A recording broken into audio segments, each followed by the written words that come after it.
Salut, aujourd'hui je suis à Christchurch, c'est mon dernier jour en Nouvelle-Zélande et je peux malheureusement pas vous montrer beaucoup de vues de la ville parce que même si le tremblement de terre a eu lieu il y a plusieurs années, la ville est toujours partiellement détruite, il y a énormément de travaux, énormément de ruines, c'est assez triste à voir, surtout quand on regarde les bâtiments qui avaient l'air absolument magnifiques. Donc il va falloir se contenter d'une promenade au bord d'un parking et d'une petite rivière. Voilà, je suis désolée, hein. J'avais commencé à filmer à Wanaka dans un endroit absolument sublime dont je vous mettrai des vues à la fin. Mais malheureusement, j'ai eu un gros blanc au milieu de la vidéo et j'ai été rejointe par le groupe avec qui je faisais ma randonnée. Donc voilà, du coup, j'ai dû abandonner le tournage. Donc voilà, il va falloir se contenter de ça. Ce qui est déjà pas mal, hein, c'est déjà assez joli. Bref, donc aujourd'hui je vais vous parler de Aristote et Dante découvrent les secrets de l'univers de Benjamin Sáenz. Donc c'est un livre que j'ai lu en anglais, mais a priori il existe également en français, mais il n'est pas extrêmement compliqué à lire, donc je pense que même si vous ne le trouvez pas en français, vous devriez pouvoir le lire en anglais.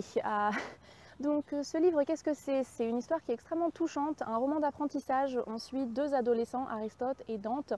Donc au début de l'histoire, Aristote a 15 ans environ.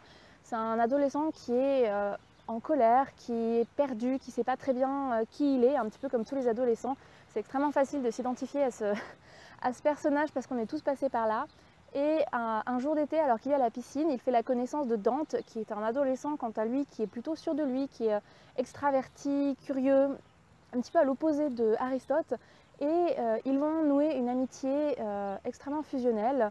Et, on va les suivre pendant environ 1 ou 2 ans, je crois.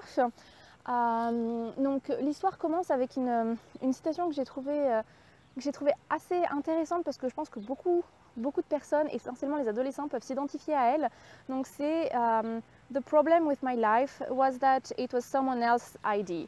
Donc en gros, le problème avec ma vie, c'est que c'était l'idée de quelqu'un d'autre. Et c'est vrai que je pense que quand on est adolescent, on a tous un peu l'impression que nos parents ont cette idée de vie idéale qu'ils veulent pour nous et à laquelle la plupart du temps on ne s'identifie absolument pas, ce qui cause des tensions, etc. Donc c'est un petit peu l'histoire ici. C'est assez dur à lire parce qu'on comprend très bien où ça va aller, hein. C'est une histoire d'amour, donc bon, on sait à peu près comment ça va se terminer. Mais Harry est vraiment, donc Harry c'est pour Aristote, vous avez compris, hein. Harry est vraiment perdu, il a du mal à trouver son identité, il a du mal également à comprendre sa famille, il a un frère qui est en prison et qui a été complètement rayé de la vie familiale dont personne ne parle et c'est quelque chose qui est extrêmement difficile à comprendre pour lui. Il a envie d'en savoir plus sur son frère, voilà, il a aussi du mal comment dire, à comprendre son corps, ce genre de choses. Enfin bref, c'est un adolescent, hein, on est tous passés par là. C'est pas du tout présenté de manière comique comme ça peut l'être dans certains romans d'apprentissage, certains romans histoire d'amour d'adolescente. C'est vraiment présenté de manière extrêmement réelle. J'ai trouvé vraiment, je me suis reconnue, même sans la dimension LGBT, on se retrouve vraiment dans cette lutte un petit peu constante quand on est adolescent et qu'on est complètement perdu, on ne sait pas trop ce qu'on est censé faire, ce qu'on est censé être, comment on est censé atteindre un petit peu les idéaux que les gens projettent sur nous. Donc ça a été un petit peu dur à lire, je ne vais pas vous le cacher, parce que je me suis vraiment reconnue dans cette histoire. Et au niveau du style, c'est extrêmement facile et rapide à lire, puisque ce sont essentiellement des dialogues. On suit le point de vue de Harry, et oui, on est vraiment cœur de, au cœur de son cerveau. C'est vraiment lui qui parle. On a presque l'impression que c'est un journal. C'est pas du tout présenté comme un journal, hein, mais ça donne un petit peu cette impression. On est vraiment, on a vraiment tous ses sentiments, tout ce à quoi il pense. Et voilà, ça décrit vraiment parfaitement ce que c'est que d'être un adolescent en fait. L'auteur a vraiment réussi à capter à capter voilà, cette sensation qu'on a quand on est adolescent et il la retranscrit vraiment à la perfection.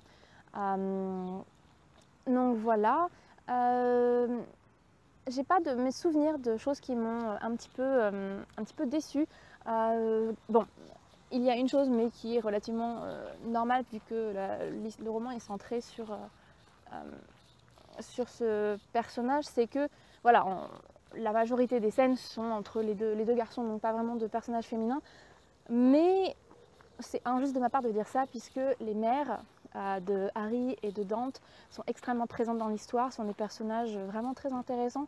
Il y a une relation entre les familles, entre les parents et les enfants, qui est vraiment très intéressante et touchante. Et oui, une chose que j'ai oublié de préciser, les deux familles, les deux adolescents sont mexicains. Donc c'est intéressant d'avoir comment dire, que pour une fois les personnages ne soient pas deux jeunes garçons blancs. Ça permet d'avoir des histoires un petit peu diversifiées, donc c'est important, je pense, pour des adolescents mexicains notamment, ou simplement qui ne sont pas blancs, qui pourraient avoir envie de personnages auxquels ils peuvent s'identifier. C'est important d'avoir du coup un peu un petit peu de choix dans les personnages, dans les romans pour jeunesse, dans les romans jeunesse. Qu'est-ce que je peux dire de plus? Je pense que j'ai fait à peu près le tour. Si deux petites informations, a priori le livre est en cours d'adaptation pour le cinéma. Le script a été écrit, le réalisateur a été choisi. Je ne me rappelle plus du nom, j'ai juste vu passer ça sur Tumblr il y a quelques jours.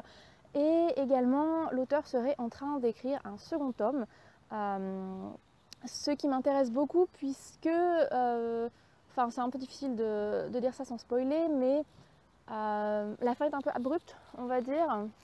C'est pas vraiment ça, c'est pas vraiment abrupte, mais bon, on aimerait en savoir plus sur ce qui va se passer après, et ça manque un petit peu avec juste ce premier volume. Donc j'ai vraiment très hâte d'avoir le deuxième volume entre les mains et de pouvoir le lire. Donc voilà, je pense que cette fois j'ai fait à peu près le tour. Je m'excuse si cette vidéo était un petit peu brouillon, j'ai vraiment pas beaucoup de temps malheureusement. En ce moment ça a été un petit peu la course, puisque j'ai voyagé avec un système de groupe et du coup j'étais rarement toute seule, et vu que je suis assez réservée concernant ces vidéos, j'avais pas envie de filmer avec plein de monde autour. Donc voilà, il a fallu que je trouve un petit moment de solitude pour faire ça. Et voilà, donc je vais vous laisser maintenant avec quelques vues de ce que j'ai vu ces derniers jours, et j'espère que ça vous plaira. Et n'hésitez pas, si vous avez des commentaires sur le livre ou des questions sur la Nouvelle-Zélande, pourquoi pas, après tout, je me ferai un plaisir de vous répondre. Voilà, je vous dis à très bientôt. J'ai commencé un nouveau livre, j'ai oublié le nom, c'est de Richelle Mead. Et vu que je vais avoir pas mal d'avions dans les prochains jours, je vais sans doute le terminer prochainement. À bientôt, bye!